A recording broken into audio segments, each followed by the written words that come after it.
Hello there, it's Elle from Vegan FTA here, coming at you with news articles that are covered over on veganfta.com. There will be a link for each news piece down below. Be sure to check them out and share them if they intrigue you. And don't forget to sign up to our newsletter over on veganfta.com so you don't miss anything. Our first story is meat company Tyson Foods dumped millions of pounds of toxic pollutants into US waterways. According to new research by the Union of Concerned Scientists, the American giant Tyson Foods, the world's second largest meat producer, dumped millions of pounds of toxic pollutants directly into American rivers and lakes over the last 5 years. This took the form of 371 million pounds of pollutants in 87 billion gallons of wastewater with blood, bacteria, and animal feces. The analysis covers 41 Tyson slaughterhouses and mega processing plants between 2018 and 2022, spread across 17 states, and about half the contaminants were dumped into Nebraska,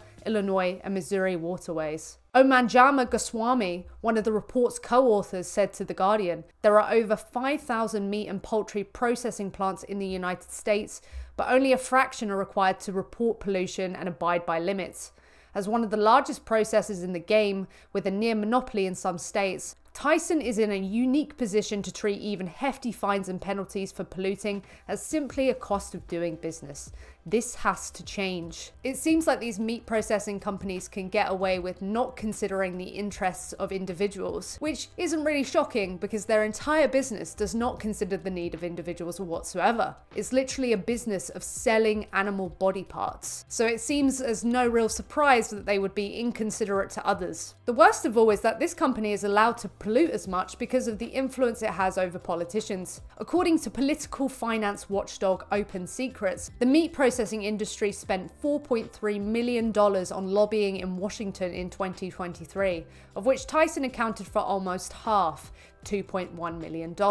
The Environmental Protection Agency was forced to update its 2-decade-old pollution standards for slaughterhouses and animal rendering facilities when it was sued in 2017 by environmental groups. And the new rules are expected by September 2025, but it seems that they will be leaning towards weak regulation. An attorney at Food and Water Watch said, "The current rule is out of date, inadequate, and catastrophic for American waterways, and highlights the way American lawmaking is subject to industry capture. The nutrient problem in the US is at catastrophic levels. It would be such a shame if the EPA caves into industry influence." What do you think will happen? Will they cave into industry influence? Or will there actually be regulations that consider the people around them, the animals who aren't humans, and to the environment itself?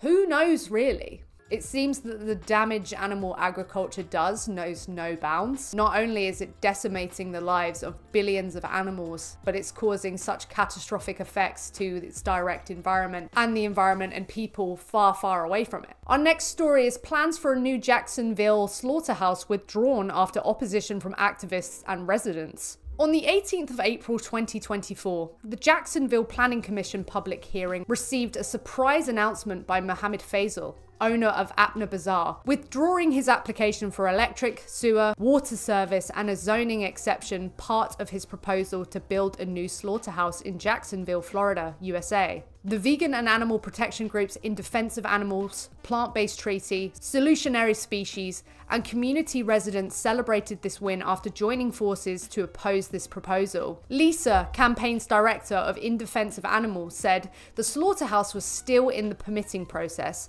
so we had a unique opportunity to speak out against it. When Stacey Colbert contacted our animal activist support line for help, we knew we had to act fast. We reached out to our allies to support her efforts to stop the slaughterhouse from being built.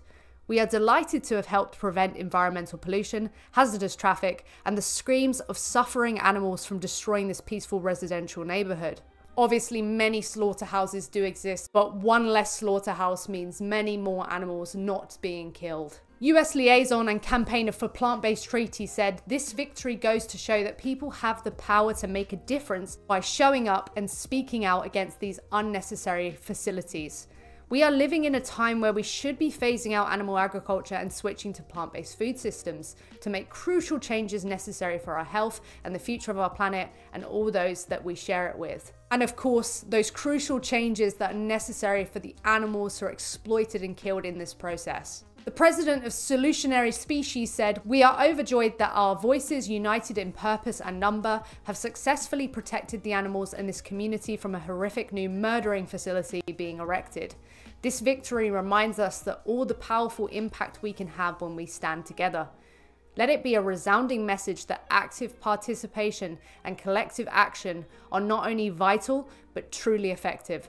Together, we can shape the future we desire." Very inspiring representation, and as they say, let this be a representation for what people can achieve when they come together collectively and decide to go up against something that seems so horrific that it shouldn't be a thing in the first place.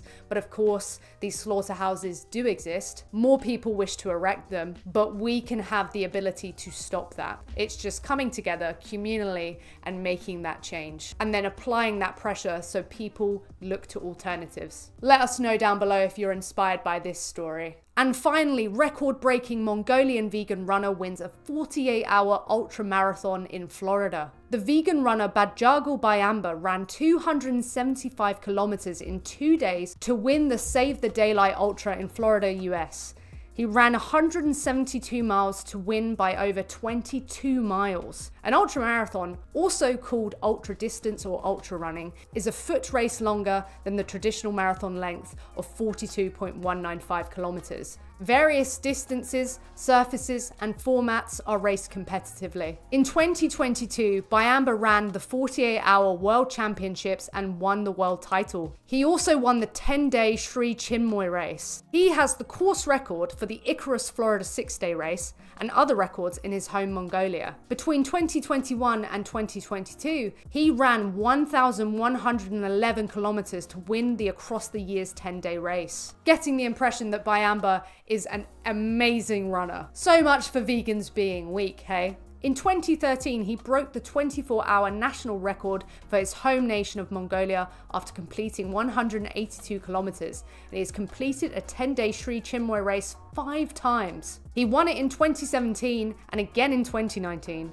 Bayamba has been vegan since January 2019, initially to improve athletic performance. He said to great vegan athletes, "Veganism is the right choice for me. It improves my physical strength. It helps me transcend my physical self, moving to the next stage of my spiritual development and growth. Long distance running is different from any other type of running. It needs not only physical strength, but it needs my inner strength. My thought about inner strength is, it is so powerful and it can give me so much more strength than the physical strength. Becoming vegan helped me find my inner strength." It's really interesting when athletes come out and they are vegan and they are just smashing the competition. It really makes you wonder, this whole, where do vegans get their protein from? Aren't vegans dying of protein deficiency? Aren't there all these health problems? Well, luckily we have scientific literature on our side demonstrating that it is suitable to be plant-based. But not only that, as we said, vegans are smashing the competition, which is amazing when vegans are such a small proportion of the population. This guy, without a doubt, is an absolute vegan legend. Thank you so much for watching this video today covering some news stories. We thoroughly hope that you enjoyed it, and if you did, then please leave a like and a comment down below so that we know you liked it. Thank you so much for watching, and don't forget to go vegan for the animals because they are who it means everything to.